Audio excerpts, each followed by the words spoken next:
নমস্কার, আপনারা শুনছেন মহাকবি কালিদাস রচিত অভিজ্ঞান শকুন্তলাম, সম্পূর্ণ সংস্কৃত থেকে বাংলায় অনুবাদ। পাঠে আমি স্বপ্না। আজ সপ্তম অঙ্ক, অন্তিম পর্ব। আর এই পর্বেই ভরত, দুষ্যন্ত ও শকুন্তলার মিলন হবে, রচিত হবে মহাভারত। আসুন আমরা শুনি। তারপর রথে করে রাজা ও মাতুলি আকাশপথে প্রবেশ করলেন। রাজা মাতুলি আদেশ পালন করে ইন্দ্রের সাদর অভ্যর্থনা পেয়ে নিজেকে যেন সেই সমাদরের অনুপযুক্ত মনে করছি। মাতুলি ঈষৎ হাস্য করে, আয়ুষ্মান, আপনারা দুজনেই এই বিষয়ে অতৃপ্ত মনে হচ্ছে। আমি দেবরাজের অভ্যর্থনা দেখে আপনার প্রথম অনুষ্ঠিত উপকারকে নগণ্য ভাবছেন, আবার দেবরাজও আপনার অবদানে বিস্মিত হয়ে স্বকৃত অভ্যর্থনা অকিঞ্চিৎকর বিবেচনা করছেন। রাজা মাতুলি, তা নয়। আমাকে বিদায় দেবার কালে যে সম্মান তিনি দিয়েছেন তা আমার মনোরথের অবিষয়, অর্থাৎ আমি তা কল্পনা করতেও পারি না। দেবতাদের সমক্ষে তার সিংহাসনের একাংশে আমাকে উপবেশন করিয়ে সকণ্ঠস্থ মন্দারমালার অভিলাষী পুত্র জয়ন্তকে দেখেও ঈষৎ হাস্য করে দেবরাজ আমার কণ্ঠে নিজের বক্ষস্থানে হরিচন্দনে অনুলিপ্ত মন্দারমালা পরিয়ে দিলেন। মাতুলি, আপনি দেবরাজ ইন্দ্রের কাছ থেকে কি না পেতে পারেন? দেখুন, এখানে আপনার সন্নত পর্ব স্বর আর পূর্বে নৃসিংহের নখর, এই উভয়ই সুখাসক্ত ইন্দ্রের স্বর্গ থেকে দানবকণ্ঠ উন্মিলিত করেছে। রাজা, এই বিষয়ে ইন্দ্রের মহিমাই প্রশংসা করতে হয়। কার্যে নিযুক্ত ব্যক্তিগণ মহৎ কার্যেও যে সাফল্য লাভ করে তাতে প্রভুদেরই মহাত্ম গুণ জানবেন। সূর্যের সারথি অন্ধকার নাশক হতে পারে কি, যদি না সহস্র কিরণ সূর্য তাকে রথের অগ্রভাগে স্থাপন করতেন? মাতুলি, এ আপনার যোগ্য কথাই বটে। আপনি এদিকে দৃষ্টিপাত করুন যে স্বর্গেও আপনার যশের মহিমা কিভাবে প্রতিষ্ঠা লাভ করেছে। ওই দেবতারা গান করবার উপযোগী পদাবলী চিন্তা করে নিয়ে সুরকামিনীদের অঙ্গরাগের অবশিষ্ট বর্ণ দ্বারা কল্পলতার বসনে আপনার চরিত রচনা করেছেন। রাজা মাতুলি, পূর্বের দিন অসুরদের সঙ্গে সংগ্রামের কথা ভেবে উৎসুক থাকায় স্বর্গে আরোহণকালে স্বর্গের পথ লক্ষ্য করা হয়নি। এখন আমরা কোন বায়ুপথে চলেছি? মাতুলি, যে বায়ু ত্রিপতগা গঙ্গাকে আকাশ মার্গে ধারণ করে এবং নক্ষত্র সমূহের রশ্মিমণ্ডল ইতস্তত প্রসারিত করে যেগুলিকে নিজের কক্ষে প্রবর্তিত করে, রজ সম্পর্ক শূন্য প্রবাহ নামক বায়ুর এই যে পথ, যা বিষ্ণুর দ্বিতীয় পাদবিক্ষেপের কারণে পবিত্র। রাজা মাতুলি, এ কারণেই আমার বহিরন্দ্রিয় অন্তরিন্দ্রিয়ের সঙ্গে আমার অন্তরাত্মা প্রসন্ন হয়ে উঠেছে। আমরা এখন মেঘের পথে নেমে এসেছি। মাতুলি, কি রূপে জানলে? আপনার রথের চক্রপ্রান্তগুলি জলকণায় সিক্ত হয়ে গেছে, চক্রশলাকাগুলির বিবর দিয়ে চাতক পক্ষী নির্গত হচ্ছে এবং অশ্বগুলির দেহে বিদ্যুৎ প্রবাহে রঞ্জিত হচ্ছে। এ সকল লক্ষণ জলপূর্ণ মেঘের উপরে আমাদের গতি সূচিত করছে। মাতুলি, আপনি অল্পক্ষণের মধ্যে নিজের অধিকৃত ভূমিতে উপস্থিত হবেন। রাজা, বেগে অবতরণ করার জন্য মনুষ্যলোককে দেখতে অত্যন্ত আশ্চর্য লাগছে। পৃথিবীর ঊর্ধ্বে উত্থিত রূপে উদীয়মান পর্বতের শিখর থেকে যেন অবতরণ করছে। শাখাকাণ্ড ইত্যাদি এখন দৃষ্ট হওয়ায় বৃক্ষসমূহ পত্ররাজির মধ্যে বিলীন ভাব ত্যাগ করেছে। পুনরায় বিস্তীর্ণতা ধারণ করায় যে নদীগুলো পূর্বে ক্ষীণ এবং জনশূন্য মনে হচ্ছিল, এখন সেগুলো স্পষ্ট রূপে দৃষ্ট হচ্ছে।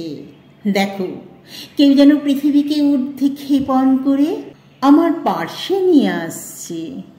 মাতলি: আহা, পৃথিবী কি বিশাল ও মনোরম। রাজা: মাতলি, পূর্ব সমুদ্র থেকে পশ্চিম সমুদ্র পর্যন্ত বিস্তৃত গলিত সুবর্ণস্রাবী সন্ধ্যাকালীন মেঘমালার ন্যায় এটি কোন পর্বত দেখা যাচ্ছে? মাতলি: আয়ুষ্মান, এটি হচ্ছে হেমকূট নামে কিন্নরদের পর্বত, তপস্যার সন্নিক্ষেত্র। দেখুন, স্বয়ম্ভু ব্রহ্মাত্মনয় মারীচি থেকে যেই প্রজাপতি উৎপন্ন হয়েছে, দেব দানবের স্রষ্টা সেই কশ্যপ পত্নীর সঙ্গে এখানে তপস্যা করছেন। রাজা: তাহলে তো মঙ্গলের অবসর অতিক্রম করা উচিত নয়?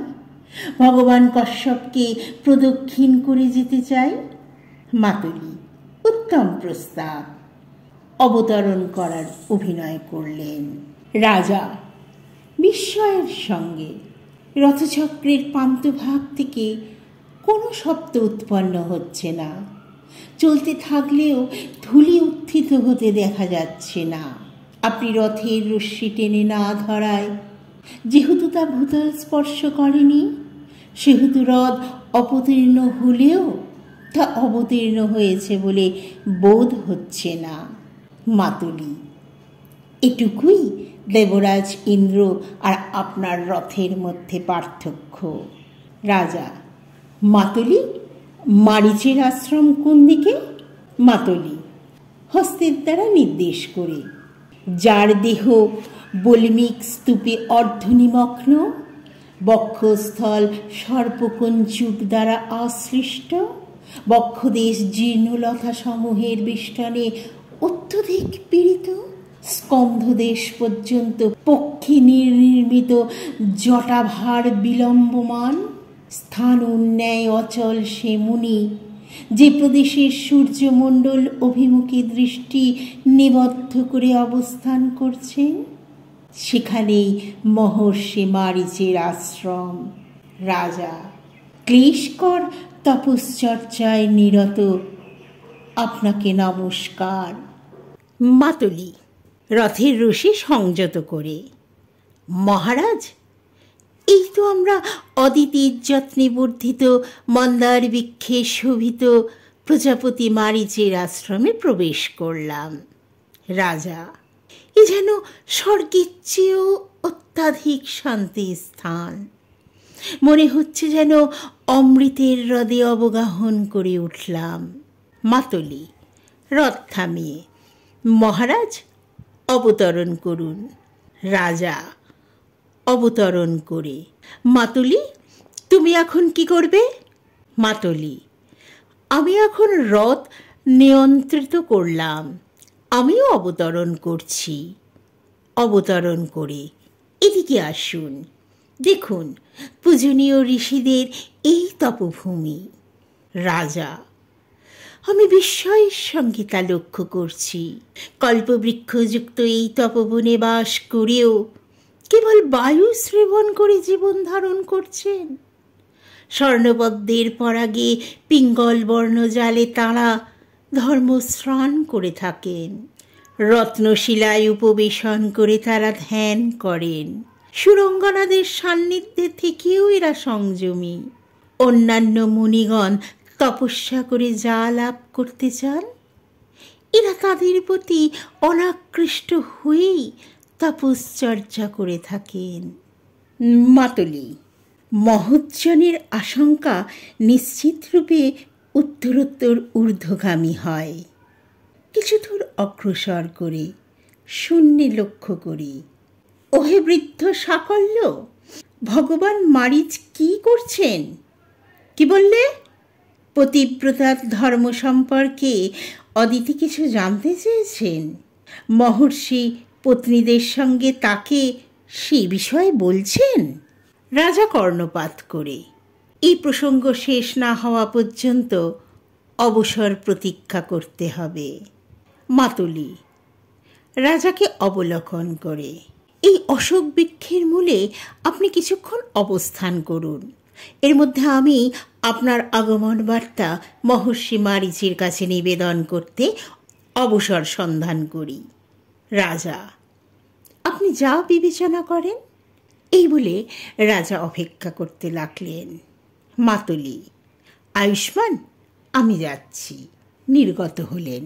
তারপর দুই তপস্বিনীর সঙ্গে সিংহ শিশুকে উৎপীড়ন করতে করতে বালকের প্রবেশ। বালক, ওরে সিংহ, মুখ খোল, তোর দাঁত গুনব। প্রথমা তপস্বিনী, ওরে অবাধ্য, কেন অকারণে আমাদের সন্তান তুল্য এই প্রাণীগুলোকে ক্রুদ্ধ করে তুলছ? একে তোমার ক্রোধ যে বেড়েই চলেছে। ঋষিগঞ্জে তোমার নাম দিয়েছেন সর্বদমন, তা যুক্তিযুক্তই বটে। রাজা, এই বালককে দেখে আমার মন ঔরসপুত্রে যেমন স্নেহ আকৃষ্ট হয় সেই রূপ হচ্ছে। কেন? নিশ্চয়ই অপুত্র কথা আমাকে এই রূপ বৎসল করে তুলেছে। দ্বিতীয় তপস্বিনী, এই সিংহ কিন্তু তোমাকে আক্রমণ করবে যদি তার শিশুকে তুমি ছেড়ে না দাও। বালক ঈষৎ হাস্য করে, ইস, কি দারুণ ভয় পেয়েছে। রাজা, ইন্ধনের অপেক্ষারত স্ফুলিঙ্গ অবস্থার অগ্নির মতন এই বালক মহৎ তেজের অঙ্কুরের মতন আমার কাছে প্রতিভাত হচ্ছে। প্রথম তপস্বী, বৎস, এই সিংহ শিশুকে ছেড়ে দাও, অপর একটি খেলনা তোমায় দেব। বালক, কোথায়? সেটি দাও। হস্ত প্রসারণ করে। রাজা বালকের হস্ত অবলোকন করে, সে কি, এই যে চক্রবর্তী লক্ষণও ধারণ করে। এই তো অর্লভনীয় দ্রব্যলাভের আশায় প্রসারিত জলের ন্যায় পরস্পর সংশ্লিষ্ট অঙ্গুলিযুক্ত হস্তরক্তিম আভায় নবীন উষায় প্রস্ফুটিত অদৃশ্য প্রত্যন্তর একটি পদ্মের ন্যায় শোভা পাচ্ছে। দ্বিতীয় তাপসী, শোনো সুব্রতা, কেবল কথাই এই বালককে বিরত করা যাবে না। তুমি যাও, আমার পর্ণকুঠুরে ঋষিকুমার মার্কণ্ডের বিভিন্ন রঙের একটি মৃত্তিকা ময়ূর আছে, সেটাকে এনে একে দাও। প্রথমা তপস্বিনী, তাই করি, নির্গত হলেন। বালক তাপসীর দিকে তাকিয়ে হাসতে লাগল। ততক্ষণে এটাকে নিয়েই ক্রীড়া করি। রাজা, এই দুরন্ত বালককে পেতে আমার খুবই আগ্রহ হচ্ছে। যারা পুণ্যবান তারা অকারণে হাসার জন্য যে শিশু ফুলের কুঁড়ির মতন দাঁতগুলি দেখা যাচ্ছে, যার অর্ধচারিত কথা শুনতে অত্যন্ত ভালো লাগে, করে আরোহণের জন্য যে সর্বদা উন্মুখ, এমন সন্তান কোলে নিয়ে সে শিশুর দেহের ধুলায় নিজেরাও ধূসরিত হন। তাপসী, আচ্ছা, ই আমায় গ্রাহ্যই করছে না। পাশে দেখলেন, ঋষিকুমারদের কেউ আছো কি? রাজাকে অবলোকন করে, মহাশয়, একবার এদিকে আসুন তো, এই নাছরবান্দার হাত থেকে এর খেলার অত্যাচারে উৎপীড়িত সিংহ শিশুটিকে মুক্তি করে দিন। রাজা নিকটে গমন করে এবং ঈষৎ হাস্য করে, শোনো হে মহর্ষিপুত্র, তুমি আশ্রমের বিরুদ্ধ আচরণের দ্বারা প্রাণীদের সুখদায়ক আশ্রয়স্বরূপ সংযম গুণ, বিষাক্ত কৃষ্ণসর্প যেমন চন্দন বৃক্ষকে দূষিত করে, বাল্যকাল থেকে এভাবেই দূষিত করছো কেন? তাপসী, মহাশয়, এ বালক ঋষিকুমার নয়। রাজা, এর আকারেও অনুরূপ দুরন্তপনাই তা বলে দিচ্ছে। তথাপি এটি আশ্রম, এই ভেবে আমি এই রকম চিন্তা করেছিলাম।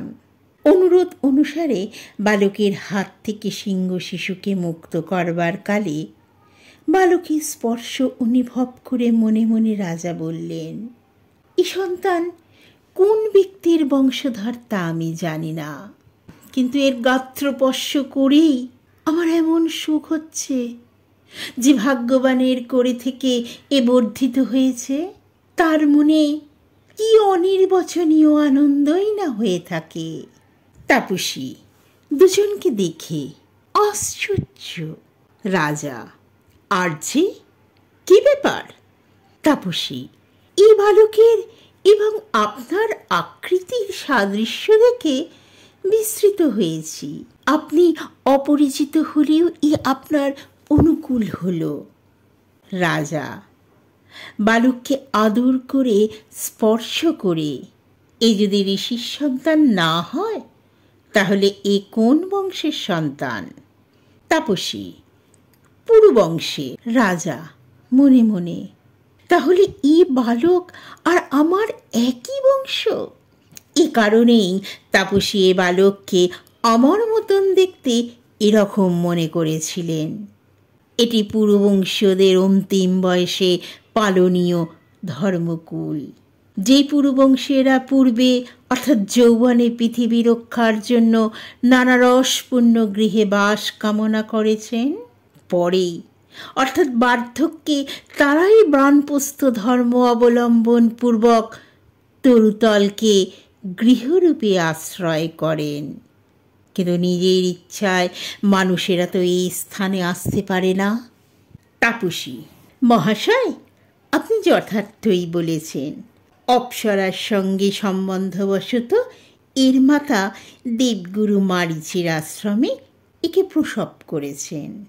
রাজা, যাতে মঞ্চে উপস্থিত অন্য কোনো চরিত্র শুনতে না পায় এভাবে আমার আশার দ্বিতীয় অর্থাৎ আর একটি আশাবাঞ্জক ইঙ্গিত পেলাম। প্রকাশ্যে একটু জোরে, আচ্ছা, তবে তিনি কোন রাজর্ষির পত্নী? তাপসী, সে ধর্মপত্নী পরিত্যাগীর নাম কে উচ্চারণ করবে? রাজা মনে মনে, এসব কথা নিশ্চয়ই আমাকে লক্ষ্য করে বলা হচ্ছে। আচ্ছা, যদি এই শিশুটির মাতার নাম জিজ্ঞাসা করি? কিন্তু অপরি স্ত্রী সম্পর্কে কিছু জানতে চাওয়া নিতান্তই অশালীন ব্যাপার। মাটির ময়ূর হাতে নিয়ে প্রবেশ করে, সর্বদমন, সুকুন্ত লাবণ্য দেখো। বালক দৃষ্টিপাত করে, কোথায় আমার মা? তাপসীদয়, নাম সাদৃশ্যে এ শিশু বঞ্চিত হয়েছে।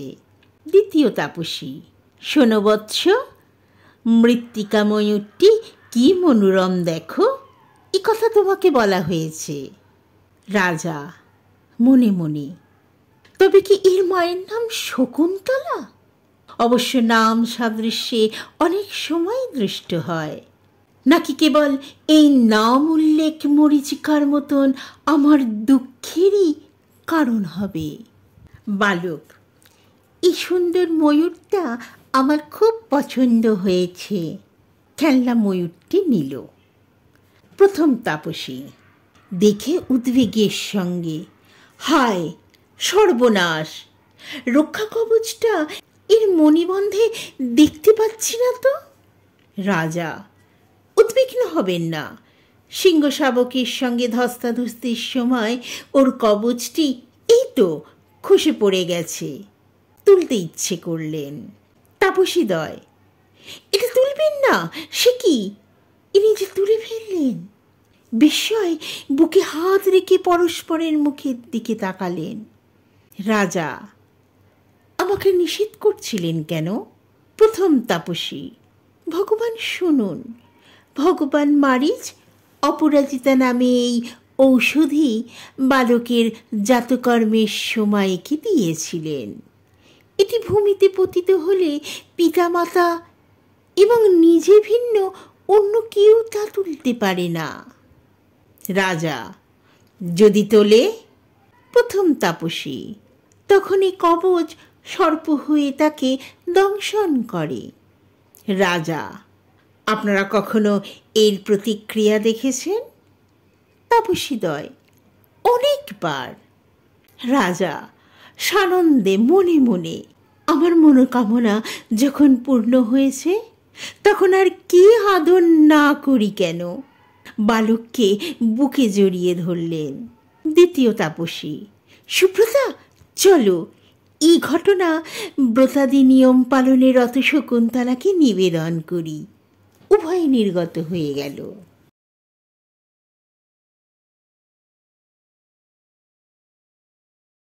বালক: আমাকে ছেড়ে দাও, আমি ততক্ষণে মায়ের কাছে যাব। রাজা: বৎস, আমার সঙ্গেই তুমি তোমার মায়ের কাছে যাবে। বালক: আমার পিতা দুষ্যন্ত, তুমি নও। রাজা ঈষৎ হাস্য করে: তোমার এই অবিশ্বাস আমার মধ্যে প্রত্যয়ের জন্ম দিচ্ছে। তারপর মাথায় একটি মাত্র বেণী ধারণ করে শকুন্তলার প্রবেশ। শকুন্তলা: কবচটার যখন বিকার লাভ করার কথা তখনও সর্বদমনের ঔষধির পূর্বের মতনই ছিল। তা শুনে আমার ভাগ্যের সম্বন্ধে কোনো আশা পোষণ করিনি, অথবা সানুমতি যা বলেছিল তাই হয়তো ঘটতে চলেছে। রাজা শকুন্তলাকে দেখে: আরে, এই তো শকুন্তলা। তিনি ধূসর বস্ত্র পরিধান করে একবেণী ধারণ পূর্বক এই অতীন্দ্র সংসের জন্য দীর্ঘ বিরহ ব্রত ধারণ করেছেন।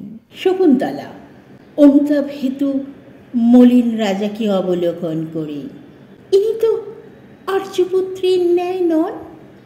তবে কে এই রক্ষামঙ্গলাদি সহ আমার পুত্রকে নিজ গাত্র সংসর্গে দূষিত করছে? বালক জননীর নিকট গমন করে: মা, এ ব্যক্তি আমাকে পুত্র বলে আলিঙ্গন করছে। রাজা: প্রিয়ে, তোমার প্রতি যে নিষ্ঠুরতা প্রদর্শন করেছিলাম তার পরিণাম অনুকূল হয়েছে, যেহেতু তুমি আমায় চিনতে পেরেছ দেখছি। শকুন্তলা মনে মনে: হৃদয়, আশ্বস্ত হও।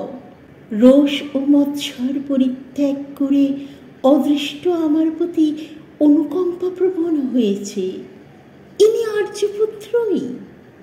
রাজা: প্রিয়ে, স্মৃতির আবির্ভাবে যখন আমার মোহ অন্ধকার অপসৃত হয়েছে সে সময় সৌভাগ্যক্রমে তুমি আমার সম্মুখে উপস্থিত হয়েছ। গ্রহণের অবসানে রোহিণী শশীর সঙ্গে মিলিত হয়েছে। শকুন্তলা: আর্যপুত্রের জয় হোক। রাজা: শোনো সুন্দরী, জয় শব্দ বাষ্প কর্তৃক নিরুদ্ধ হলেও আমার জয় হয়েছে, কেননা আমি সংস্কার ভাবেও রক্তিম অষ্টপুট অলঙ্কৃত তোমার মুখ দর্শন করেছি। বালক: মা, ইনি কে? শকুন্তলা: বৎস, তোমার ভাগ্যকেই জিজ্ঞাসা করো। রাজা: হে সুন্দরী, তোমার হৃদয় থেকে প্রত্যাখ্যানের বেদনা অপসারণ করো। সে সময় আমার মনে কোনো এক প্রবল মোহ উপস্থিত হয়েছিল। শুভ বিষয় মহাচ্ছন্ন ব্যক্তিগণের প্রায় এইরূপ আচরণ হয়ে থাকে। অন্ধ ব্যক্তি মস্তকে পরিহিত মাল্যকেও সর্প আশঙ্কা করে দূরে নিক্ষেপ করে। এই বলে শকুন্তলার চরণে পতিত হলেন। শকুন্তলা: আর্যপুত্র, উঠুন। নিশ্চয়ই আমার পূর্বজন্মকৃত কোনো শুভ ফলের বিরোধী কর্ম সে সময় পরিণতির অপেক্ষায় ছিল। সেজন্য আর্যপুত্র অনুকম্পা প্রবণ হয়েও আমার প্রতি এমন বিরূপ হয়েছিলেন। রাজা উঠলেন: কি কারণে এই হতভাগ্য ব্যক্তিকে আর্যপুত্র স্মরণ করবেন? রাজা বিষাদ শল্য উদ্ধার করে বলল: সুন্দরী, বিন্দু বিন্দু রূপে পতিত তোমার অধরে পীড়াপ্রদ যে বাষ্প আমি পূর্বেই মোহবশত উপেক্ষা করেছিলাম, ঈষৎ কুটির পদ্মরাজিতে বিলগ্ন তোমার সেই বাষ্প অদ্য বিশোধিত করে আমি হৃদয়ের অনুতাপ দূর করব। যা বলা হলো তাই করলেন। শকুন্তলা অঙ্গুরীয়কটি রাজার নাম অঙ্কিত দেখে, আর্যপুত্র, এই তো আপনার সেই অঙ্গুরীয়ক। রাজা, এই অঙ্গুরীয়ক পাবার পরই আমার স্মৃতি ফিরে এসেছে। শকুন্তলা, আর্যপুত্রের বিশ্বাস উৎপাদনের সময় এই অঙ্গুরীয়ক বিষম অনর্থ ঘটিয়েছিল, কেননা তখন এটিকে আর পাওয়াই যায়নি। রাজা, তাহলে ঋতুরাজ বসন্তের সঙ্গে মিলনের চিহ্নরূপ এই কুসুম ধারণ করো।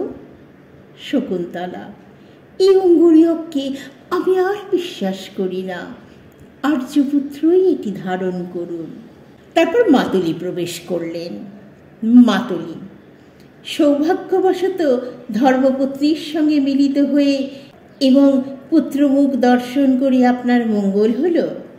রাজা, আমার মনোবাসনার অত্যন্ত মনোরম পরিণতি ঘটল। মাতুলি, এই ঘটনা ইন্দ্র বোধহয় জানতে পারেননি। মাতুলি ঈষৎ হাস্য করে, ঈশ্বরের কিছুই অবিদিত থাকে না। আপনি আসুন, ভগবান মারিচ আপনার সঙ্গে দেখা করবেন। রাজা, শকুন্তলা, তুমি পুত্রকে করে তুলে নাও, তোমাকে সম্মুখে রেখে ভগবান মারিচের সঙ্গে দেখা করব। শকুন্তলা, আর্যপুত্রের সঙ্গে গুরুজনের সম্মুখে যেতে লজ্জা বোধ করছি। রাজা, অভ্যুদয়ের সময় এরকমই আচরণ করতে হয়, শীঘ্রই চলো। সকলেই পরিক্রমণ করলেন। তারপর অদিতির সঙ্গে আসনে উপবিষ্ট মারিচ প্রবেশ করলেন। মারিচ রাজাকে দেখে, দাক্ষায়ণী, শোনো, ইনি দুষ্যন্ত নামে অভিহিত, পৃথিবীর পালনকর্তা। তোমার পুত্র ইন্দ্রের সংগ্রামের পুরো ভাগে অবস্থান করেন।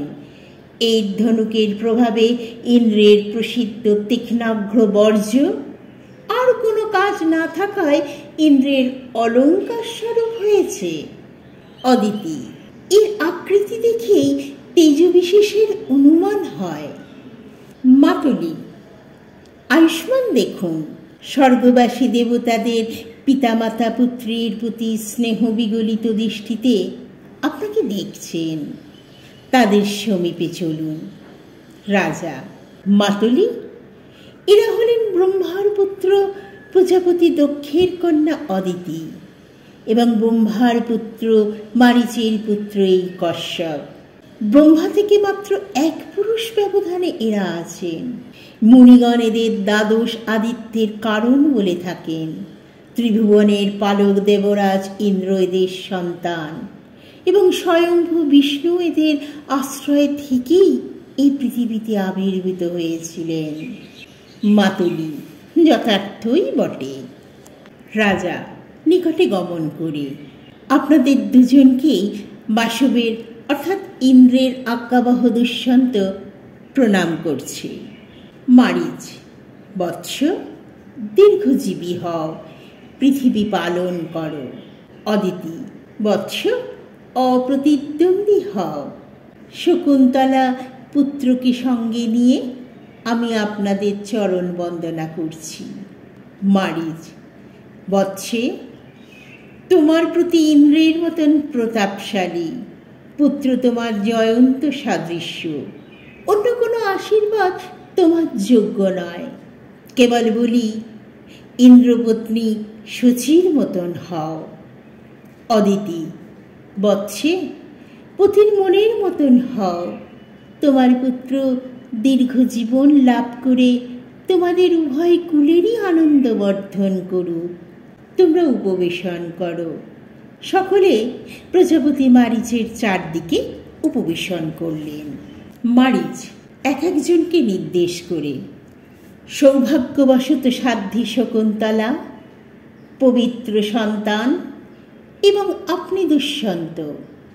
আপনাদের এই তিনজনের মিলনে শ্রদ্ধা, বৃত্ত ও বৃদ্ধি, এই তিনজনের একসঙ্গে মিলন ঘটেছে।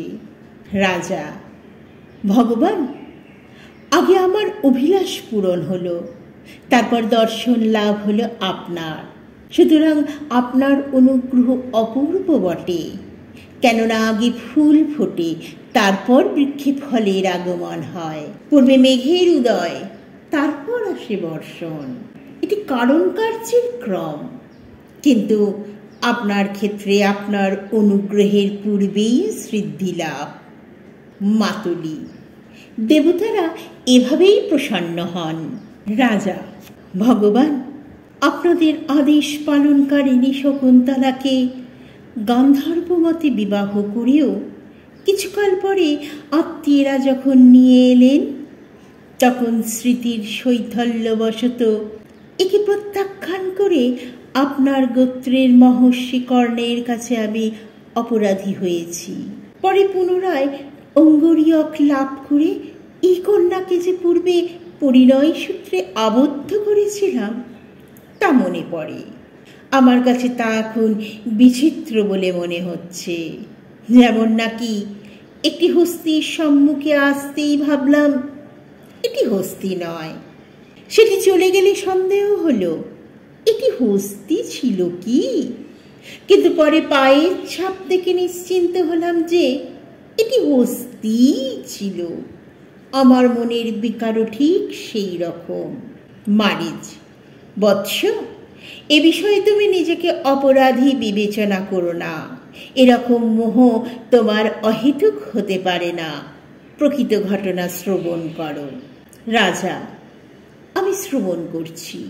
মারিচ: যখনই অপ্সরা তীর্থে অবতরণ করে শকুন্তলার শোচনীয় অবস্থা দেখে তাকে নিয়ে মেনকা দাক্ষাময়ীর কাছে এলো, তখনই আমি ধ্যানে জানতে পারলাম দুর্বাসার অভিশাপে এ দুর্ভাগিনী সহধর্মিণীকে তুমি প্রত্যাখ্যান করেছ। অন্যথায় এরকম ঘটনা ঘটত না। এই অঙ্গরীয়ক দর্শন মাত্রই সে অভিশাপ অপসিত হয়েছে। রাজা উচ্ছ্বাসের সঙ্গে: আপনার এই কথা শুনে আমি লোক অপবাদ থেকে মুক্ত হলাম। শকুন্তলা আপন মনে: সৌভাগ্যবশত আর্যপুত্র অকারণে আমাকে প্রত্যাখ্যান করেনি, কিন্তু কেউ আমাকে অভিশাপ দিয়েছে এ কথা তো মনে পড়ে না। অথবা অভিশাপ দিলেও সেই অভিশাপ বিরহবশত শূন্য হৃদয় আমি জানতেই পারিনি। এ কারণেই সখীরা আমায় বলেছিল স্বামীকে অঙ্গুরীয়কটি দেখিও। মারিচ: বৎস, তোমার কামনা চরিতার্থ হয়েছে। সহধর্মচারী পতির ওপর এখন আর ক্রোধ পোষণ করো না। দেখো, অভিশাপে পতি স্মৃতিলোপ পাওয়ায় নির্মমভাবে তুমি প্রত্যাখ্যাতা হয়েছিলে। সে মোহ অপসৃত হওয়ায় স্বামীর ওপর এখন তোমারই কর্তৃত্ব। কেননা মলিন দর্পণে কখনো প্রতিবিম্ব পড়ে না, কিন্তু সহজেই প্রতিবিম্ব পড়ে নির্মল দর্পণে। রাজা: আপনি যথার্থই বলেছেন। মারিচ: বৎস, শকুন্তলার এই পুত্রীর জাতকর্ম ইত্যাদি অনুষ্ঠান আমরা যথাবিধি সম্পন্ন করেছি। তুমি একে অভিনন্দন জানিয়েছ তো? রাজা: এই পুত্রই আমার বংশের প্রতিষ্ঠাতার কারণ। মারিচ: তোমার বংশ প্রতিষ্ঠাতার কারণ এই পুত্র রাজ চক্রবর্তী হবে তা জেনে রাখো। দেখো, এই পুত্র একদিন প্রতিপক্ষবিহীন হয়ে প্রতিঘাতহীন স্থির গতিরথে সমুদ্র অতিক্রম করে সত্তর সপ্তদ্বীপা পৃথিবীকে জয় করবে। এই আশ্রমে বলপূর্বক সকল প্রাণীকে দমন করায় এই শিশু সর্বদমন আখ্যা লাভ করেছে। ভবিষ্যতে জগতের ভরণ পোষণ করে পুনরায় ভরত এ আখ্যা লাভ করবে। রাজা: যেহেতু আপনি এর জাতকর্মাদি সম্পন্ন করেছেন, তাহলে এর সম্বন্ধে আমরা সবই আশা করতে পারি। অদিতি: ভগবান, কন্যার অভিলাষ সিদ্ধির এই ঘটনা কর্ণকেও বিস্তারিতভাবে বিজ্ঞাপনের ব্যবস্থা করুন। কন্যাবৎসলা মেনকা এখানেই আমাদের সেবা পরায়ণ হয়ে আছে। শকুন্তলা মনে মনে, ভগবতী আমার মনের কথাই বলেছেন। মারিচ, তপস্যার প্রভাবে তার কাছে সবই প্রত্যক্ষ। রাজা, তাহলে নিশ্চয়ই ঋষিকর্ণ আমার প্রতি অত্যন্ত ক্রুদ্ধ নন। মারিচ, তবুও সে মুনিকে এই প্রিয় সংবাদ আমাদের জানানো উচিত। কে এখানে, কে আছো? প্রবেশ করে শিষ্য, ভগবান আমি উপস্থিত। মারিচ, গালব, এখনই আকাশপথে গিয়ে আমার বাক্যানুসারে মাননীয় কর্ণকে এই প্রিয় বার্তা জানাও যে পুত্রবতী শকুন্তলা সেই অভিশাপের অবসানে দুষ্যন্ত তার স্মৃতি পুনর্লাভ করায় আবার গৃহীত হয়েছে। শিষ্য, আপনি যা আদেশ করেন। নির্গত হলেন। মারিচ, বৎস, তুমিও স্ত্রী পুত্রের সঙ্গে বন্ধু দেবরাজ ইন্দ্রের রথে আরোহণ করে রাজধানীতে যাত্রা করো। রাজা, আপনি যা আদেশ করেন। তাছাড়া ইন্দ্র তোমার প্রজা কল্যাণের জন্য প্রচুর বর্ষণ করুন। তুমিও নিরন্তর যজ্ঞ করে দেবতাদের অত্যন্ত প্রীতি প্রৎপাদন করো। এভাবে উভয় জগতের পারস্পরিক কল্যাণ বিধান করে বহু যুগ রাজ্য শাসন করো। রাজা, ভগবান এ ব্যাপারে আমি যথাশক্তি যত্ন করব। মারিচ, বৎস, তোমার আর কোনো প্রিয় কাজ আমি করতে পারি। রাজা, এরপরেও আর কি প্রিয় কাজ থাকতে পারে? এরপরে যদি ভগবান কিছু প্রিয় কাজ করতে চান তাহলে তাই হোক। ভারত বাক্য অর্থাৎ নাটকের অন্তিম মঙ্গল শ্লোক। পার্থিব প্রকৃতি হিতায় প্রবর্ততাম শ্রুত মহতাং সরস্বতী মহীয়তাম পরিগত শক্তি আত্মম্ভু নীল লোহিত চ মম অপি পুনর্ভবং ক্ষপয়তু। রাজা প্রজা সাধারণের কল্যাণের জন্য প্রবৃত্ত হোক। শাস্ত্রজ্ঞান গরিষ্ঠ মহজ্জনের বাণী পূজিত হোক। অনন্ত শক্তির আধার স্বয়ম্ভু নীল রোহিত আমার পুনর্জন্ম নিবারণ করুন। সকলেরই প্রস্থান। এখানেই সপ্ত অঙ্কের পরিসমাপ্তি এবং অভিক্ষেণ শকুন্তলাম মহাকবি কালিদাসের রচিত এই নাটকটি আজ পরিসমাপ্তি ঘটল।